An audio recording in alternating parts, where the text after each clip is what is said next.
Hello, we are here with Heart-repreneur TV Live. I am excited to have my very dear friend, Joe Vitale, with us today. It has been 10 years since I interviewed him last, and I'm so excited about this. So I'm going to give you the official bio first. Dr. Joe Vitale is a globally famous author, marketing guru, movie, TV, and radio personality, musician, and ranked one of the top 50 most inspirational speakers in the world. His many best-selling books include The Attractor Factor, Reddit, Zero Limits, Reddit, The Miracle, Reddit. He's been in numerous movies, including the blockbuster The Secret. And actually, Joe, you are my claim to fame. My claim to fame is that I interviewed 3 of the teachers of The Secret before The Secret was The Secret. And that would make total sense. So congratulations. I know, right? It's as much fun to say it as it was to do it. I bet.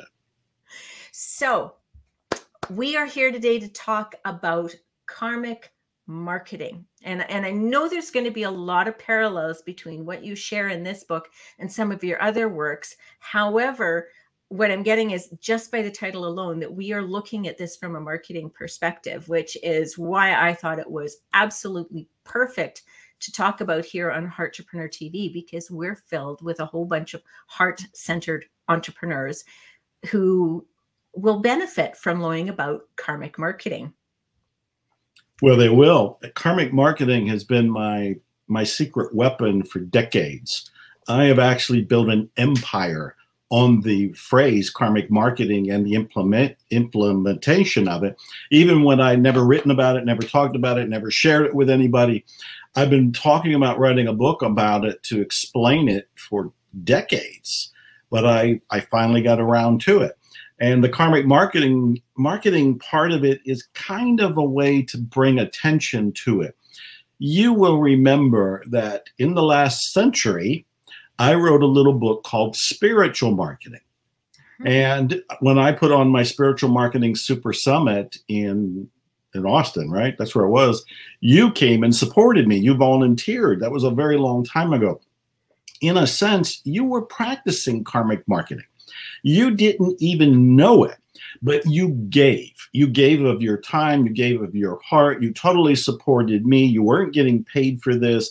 This was something you were doing because you believed in it. You believed in me. You believed in the event we were doing, and you gave. And because of that, look how we've come full circle.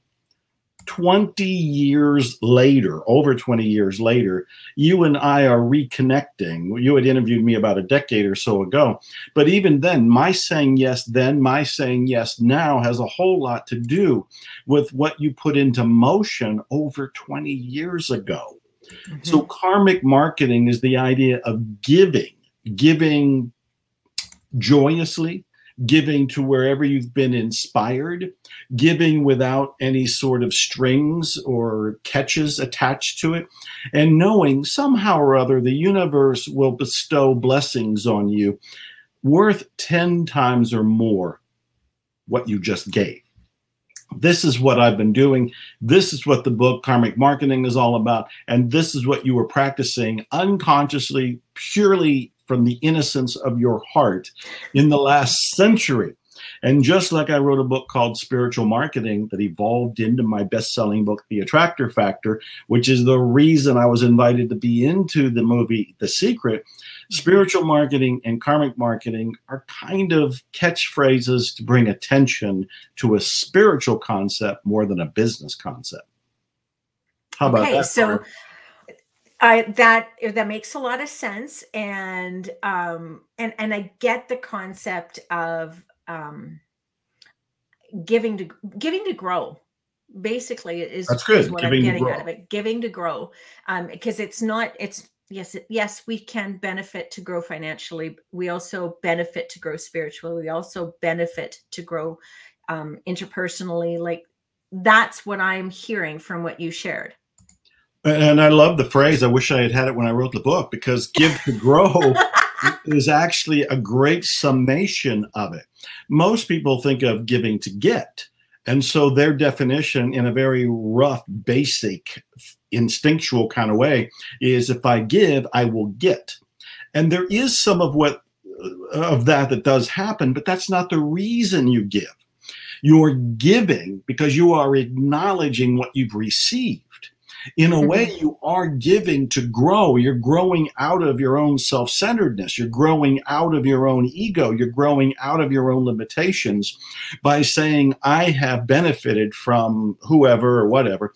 And to acknowledge it, I am giving something important to me. And very often it's money. It could be services. It could be energy. It could be time. It could be duties. It could be any number of things. But the karmic marketing I'm talking about is giving money to where you have been inspired without expecting a return from who you gave it to, but expecting return from the great something, from the divine, the cosmos, the universe, nature, the greater picture, whatever you want to call it. Giving to grow is really what it is about, because in order to give, you have to get past all of the little filters that go off in your head. Like, oh, if I give now, I'll have less. Well, that's a scarcity mindset. That's not what I teach, and that's not what's in the book. But if you grow out of it, you'll be able to give, and then as you're giving, you'll be able to receive. So there's a whole lot of growing that needs to take place when you give. So I love the concept, give to grow. Why didn't I have that earlier? That's a good maybe we need to write a book together. There may be a volume 2. Here's what I meant in karmic marketing. Well, you know what? If it does end up going in the next book, I want to be in the thank you page. You got it. You got it. Yes, I do acknowledge you publicly. That was your phrase. Give to grow. So you know, I got a visual while you were talking about that. And thank you, Facebook user. Not sure who you are, but thank you very much. I said, to my favorite people in the world, I love you both. So that was awesome. Very nice. Thank you. Yes. Anonymous person. So the visual I got while you were talking about that, and you were talking about the giving to grow, was actually of breathing. Because when we're receiving our financial blessings or any kind of energetic blessing, we are, it's like our inhale, right? And then from that inhale, because we can't sit there and hold our breath, we get to exhale, and that's our giving to others. And then it comes back in, and it just continues that cycle. And that's what keeps us alive. Absolutely. There is a circulation that takes place. In fact, since the people here are most likely entrepreneurs, we should talk about the money aspect of this. I've written a lot of books about money, whether it's Money, Love, Speed, or The Awakened Millionaire, or I can't remember all of them, Attract Money Now. So I've had a big focus on money. And I know that most of the time people don't have money coming to them because of their own internal beliefs. So if they believe there isn't enough, or if they believe money's bad, or if they believe money is evil, or if they believe money is tainted or will taint them, they will unconsciously push it away. Even if they practice karmic marketing and they start giving money to where they've received inspiration, which is what I advise, they could block the return. They could block the return because of their beliefs. So it's really important that we grow by going inside and doing the internal work so that we know money's neutral. If anything, it's a spiritual force for good. And we can achieve our dreams and fulfill our mission, whether it's a business one or something else, with the use of money. I've often given the example that look at Gandhi and Mother Teresa and any of the big spiritual leaders that we would all acknowledge have made an impact. They all asked for money, used money, and asked for more. They knew that money was very important to their mission. Money's important to each one of us. So I'm saying the more you give money to where you've received inspiration and you wipe out your own scarcity mindset, and so you grow into an abundance one, the more you will experience that return in unexpected ways from the universe. You can build an empire. You can experience growth beyond belief when you get out of your own way. It was Arnold Patton who said, we don't create abundance, we create limitations.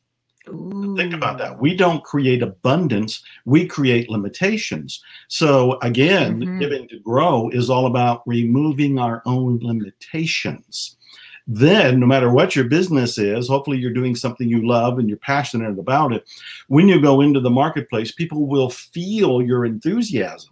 And when you start sharing your product, your service, your time, your energy, and your money in this karmic marketing way that I'm talking about, you will be able to receive 10 times or more because you're open to it. You've removed the limitations. This is incredible. It's exciting.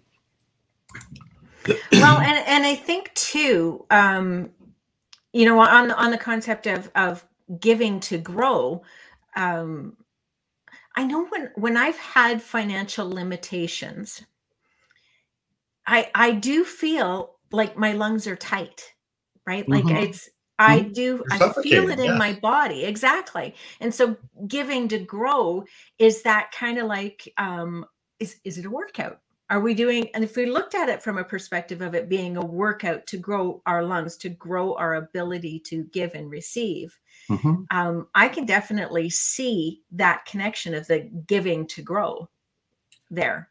And it's definitely there. In my book, Karmic Marketing, I talk about money needs to circulate. And when we hold on to it, it's not circulating. When we block it, it's not circulating. And so we need to do a number of different things with it. In the book, Karmic Marketing, I'm focusing on giving, because I have found that when you give with that open heart, it will come back to you. And if you do the growing to get beyond your own limitations and remove the negative barriers, the money will come to you. It'll come into your account. And at that point, you need to spend it, invest it, give more of it, and keep that cycle going. As I point out in the book, this has been the secret of the tycoons and titans throughout history, all the way back to the Seneca with the Stoics, all the way up to our current people, whether it's Gates or Buffett or somebody else. They're all huge givers. A lot of people, the critics of the world, say, yeah, they're giving now because they can, or they're doing it because of a tax dodge. But what I found with my own research is they were giving way in the beginning. And this is one of the things I had to learn, because I knew I would have been homeless, as you know, and I was in poverty for 10 years. I know what it's like to struggle. I know what it's like to suffocate, as you're talking about, thinking, where's the money going to come from? What's going to happen here? And I would hear about a version of karmic marketing, which is called tithing in religious and spiritual circles. But I would think, well, yeah, I'll give when I have money to give. But that's not how it works. You start giving right now. If you have $1, you give a dime. You start giving wherever you are at. John Rockefeller, D. Rockefeller, would give out dimes in the early days when he didn't have the big bucks. But he attributed the giving out of those dimes as one of the reasons his wealth started coming to him. And as it came to him, he gave even more. So if we want to stop suffocating here, and again, I had to learn it too, because I was stingy. I believed in scarcity. It was like, yeah, I got a $5 here, but geez, if I give it away, how will I put gas in my car, or whatever it happens to be? And what you find out is that when you drop the scarcity, you start breathing, you put money into circulation, you give the 10% of what's there, it starts coming. And it always comes, and it keeps expanding as long as you keep doing it. So money needs to circulate is one of the big principles that's in the book. Well, and that makes a lot of sense. I know you addressed that I was playing with karmic marketing when I came to that Super Summit. Yes, very long time ago. Very long time. And so what I'm getting from that too is that it can be our money. It's a value for it to be our money because we do have energy around that. And what if we gave of our time and we actually tracked what that dollar value would be? Would that be something that would support us with transforming a little bit of our mindset around money and being able to give in a way to baby step our way forward towards being the givers? So let's go deep. What I am known to do is have a tough love approach. In fact, in the movie The Secret, I leaned into the camera and said, I'm going to get in your face.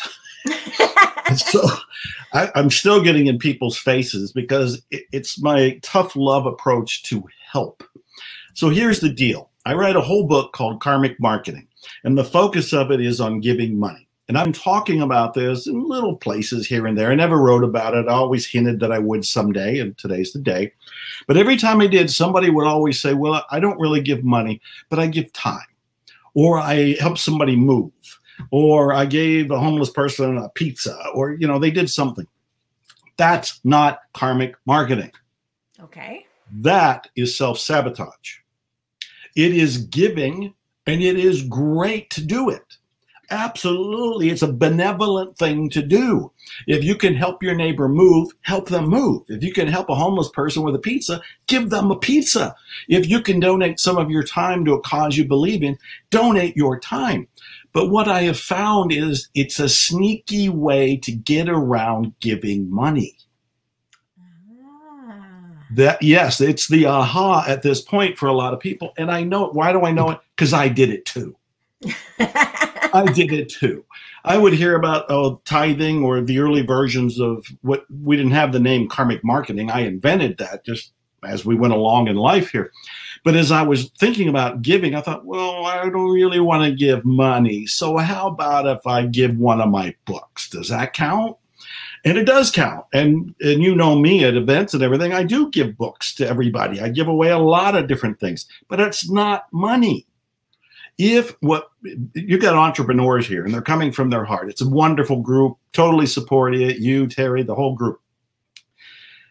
If they want money for their business, they need to give money.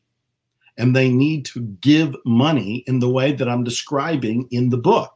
And in essence, you don't have to read the book. Here's the secret. You think about wherever you have been inspired, and that could have been an Uber driver. That could have been a waiter or waitress. It could have been anybody, any place that said the right thing, smiled in the right way, and you felt your heart open. You felt inspired. You felt motivated. It brought sunshine to you. Give money to whoever that was. And then how much, people always want to say, is it before or after taxes? That's another way to be sneaky and stingy about giving. If you're coming from abundance and you believe in abundance and you're practicing karmic marketing, you give 10% off the top before anything else. And so you go and you give it. You can give it anonymously, or you can make a big deal and just give it to them with your name on it. And then you don't expect return from whoever you gave it to. What you gave to them is for them. They can take it and burn it. They can take it and bury it. They can take it and waste it. It's theirs. If you truly gave it to them, it's theirs. But you do have an expectancy that the universe, the divine, the cosmos, the great something, the great mystery is going to bring it back to you at least 10 times over.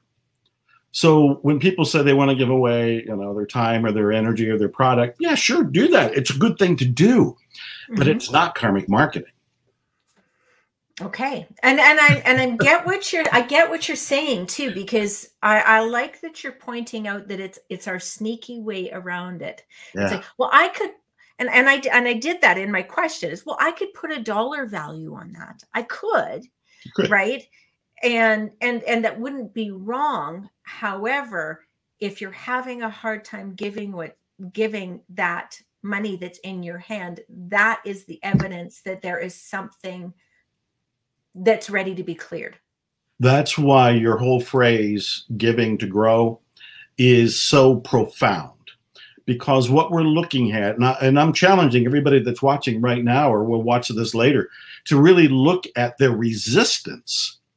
Why do you resist giving money? And you want to say, oh, giving time counts. I got time, I'll give time. And that's hard to do. My time's limited, but I'm going to give time. Why is it resistant to give money? And that's where we need to do the growing, because underneath in our subconscious mind are all the lack and limitation beliefs, all the scarcity beliefs, all the ideas that you don't have enough and you're never going to have enough. So you're trying to find a way to lock down on what you do have. That's not karmic marketing, and that's not abundance, and that is not prosperity, and that is not going to bring more. It'll bring more scarcity from the law of attraction standpoint, you're going to get what you're focused on. If you're focused on giving time because you're afraid to give money, you're going to remain afraid to give money. And you will be in that lack and limitation mindset until you grow out of it. And with hopefully the book, Karmic Marketing, and hopefully with watching the show, people can pop those beliefs out of their mindset and they can be free. They can start practicing karmic marketing, give to wherever you've been inspired, expect the return to come in some joyous, unexpected way, and keep on doing it. And you can be free and wealthy. So in your book, are you giving some insight onto how we can clear these limiting blocks, these limiting beliefs, those things that are stopping us from getting into giving and growing? That's a great question. And absolutely, yes. There's a whole chapter devoted to it. I really think this is my great contribution to the self-help movement, is the idea that there's a missing secret to success. Even for the people who watch the movie The Law of Attraction and they end up saying, well, I tried it and it didn't work. Well, it always works. The law of attraction is always there. It's like saying gravity doesn't work. It always is working. But it's working on your subconscious / unconscious beliefs. And so you need to hone in on what those are. And the missing secret is erase them. When you erase them, you clear them, you delete them, you're free. And in fact, you accelerate your progress to whatever your goals are, because the blocks, the road stumps, or the speed bumps were all in you. They looked like they were outside of you, but they were in you. And when you get rid of the blocks were on the outside are also gone. So I look at all of this and we take apart some of the key ones, like, is money the root of all evil? No, it's not the root of all evil. Lack of money is the root of all evil. That's where a whole lot of people start making decisions that are harmful to themselves and everybody else. And we look at deservingness, because a lot of people who say that they want to be a success, again, secretly underneath their conscious mind, they think, I'm not worthy or I'm not good enough, because of some wound they haven't healed. So yes, we do look at that. It's in the book. So somebody made a comment here. I just want to get your view on it. It says, so what you're giving is not actually money, but the power of choice versus deciding non-monetary donations. I have no idea what that means. What you're giving is not actually money, but the power of choice. I think what they're getting at is the importance. You know what? You know what, whoever put that comment, because unfortunately they're coming up as a Facebook user, if you could add a little bit more clarity to that, that would be great. We've got about 5 minutes. If you get it in there quick. Well, let me tell a quick story here. There is a 35-year-old young man in Thailand who 15, 20 years ago, he was homeless. He got a copy of the book, The Secret, and he started applying it. He didn't think it was going to actually work, but he used everything in the book. And 15 years later, he's a billionaire. He's 35 years old. He's a billionaire by applying all the principles. He brought me to Thailand, and he said he owed his success to me. I didn't know the guy, but he saw me in the movie The Secret, applied what he understood that I was teaching. He's a billionaire. He flies me to Thailand, and he taught me that in Thailand, I never heard this before in my life. On people's birthdays in Thailand, they don't receive gifts. They give gifts. This was a mind-blowing shift for me, because I was in December. My birthday's in December, and I'm thinking, well, I usually look around going, what am I getting? And he's like, no, you look around and go, what are you giving? And he used the phrase vibrational giving.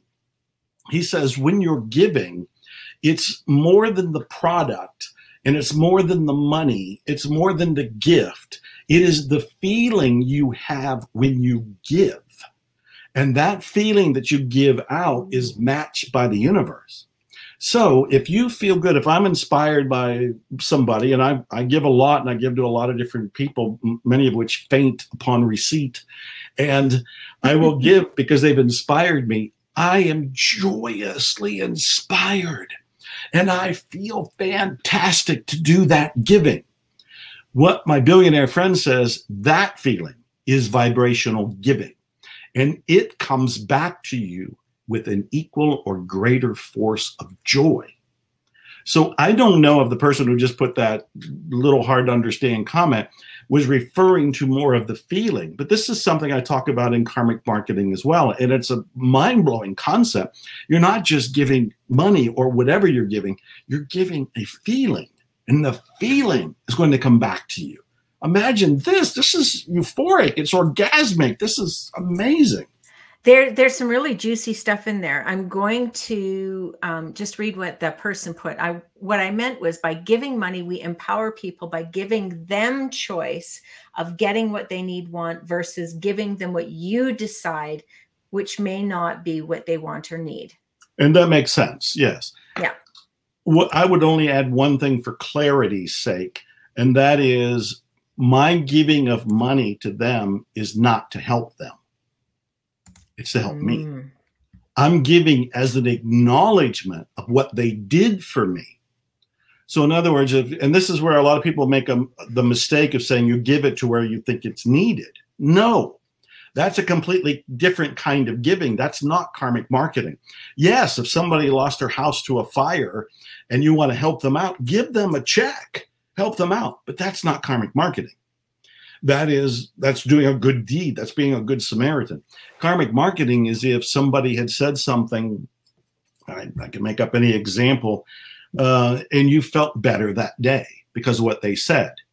You give that person a check or cash or coin, whatever it happens to be, for an acknowledgement of what you received. It is not giving it to them to help them decide or repair or rebuild. You're not giving it for that kind of a handout kind of reason. You're giving it as an acknowledgement of inspiration. And that acknowledgement of inspiration is karmic marketing. So karmic marketing is using money as a thank you. That's another, you're so good at this. Will you start writing my books? I'm telling you, we've got some projects to take care of here. I'll tell you, Give to Grow. That's the next title, Give to Grow. You and I need to talk. You are good. I think so. And I miss talking to you. You're an amazing person. So I heard so much juicy stuff in there, because I also, one of the other things that I heard was, I'm getting what you mean by the energy behind it, because if I am choosing to donate my time because I don't have the money, there's an energy behind that. That's the little anchor on my gift. Is that I can't give you money, so I'm going to give you my time, but it's got the anchor of I can't. Yes. And it's also a lie. It's also a lie. I know. Even when I was homeless, I was interviewed on London Real TV, and the first time they were really going into my life, and I talked about one of the worst moments for me was getting on a bus in Dallas, and the bus driver stopped and he came back to get 60 cents from me. I didn't know that there was a charge, and I didn't have 60 cents. I did have a quarter. And what I'm saying, I didn't do it back then because I didn't know this back then. I'm saying you always have some amount of money. Go to your piggy bank. Go and find it in the couch. Lift up the cushions. Go for a walk and you'll find some change on the sidewalk from somebody who dropped it as they were walking earlier. There is always money. It is a lie we tell ourselves when we say, I don't have any. You have some money. What you're saying is, I don't have any to spare. And what I'm saying is, you better spare it. You better take 10% and give it, because that will open you to grow. I'm not going to be able to forget this here. It opens you to give to grow. And that will allow you to have more. So what I'm saying here, and again, this is me just being a tough love teddy bear, I hope, in saying that please don't deceive yourself. You know, to say things like I don't have it, or I don't have enough, or I don't know where to give. That's another lie. We always know. We can sit and reflect and go, oh, yeah, I did get inspired there. But if we don't want to give, we'll go, I don't know where I was inspired. I haven't been inspired in forever. It's like, give me a break. There was somebody at some point who said something who made you feel better, or you read something, or you heard something, or it was a song. I mean, geez, there's so many different ways. There are a lot of different ways to do it. And I know you're going to find that you're going to give to somebody and they're going to go, oh no, thank you. And they're going to get their little evidence there. So really give them the thank you anyways, and let them deal with the energy that's ready to be dealt with. There you go. Well spoken. Vilma has spoken. So I have loved this conversation. I want to respect your time. I'm so grateful that you've been generous enough to spend the time with me. And I loved it because it's been way too long since we had one of these awesome conversations. So I'm looking forward to whenever the next one comes, because maybe we'll get another book out of it. I think we got some books and business to do here. It is great to see you. I've always been grateful for you. You helped me out 20 some years ago at that event that was a turning point for a lot of people, including me. So I love you. I miss you. I'm grateful for you. And thanks for having me on the show. And I noticed that Regina has been awesome and putting a Barnes and Noble link to your book in there. I noticed that it comes out the day before my birthday. So I know what I'm getting myself. Wow. Well, we celebrate Thanksgiving here pretty close to your birthday, and it's probably because we're grateful for you. Aw, thank you. Okay, well, thank you so much for coming and spending your time with us. And thank you to those people who came live to listen with us. And thank you to those of you who are going to be listening on the replay. We appreciate you and look forward to spending more time with you. Have an absolutely brilliant day.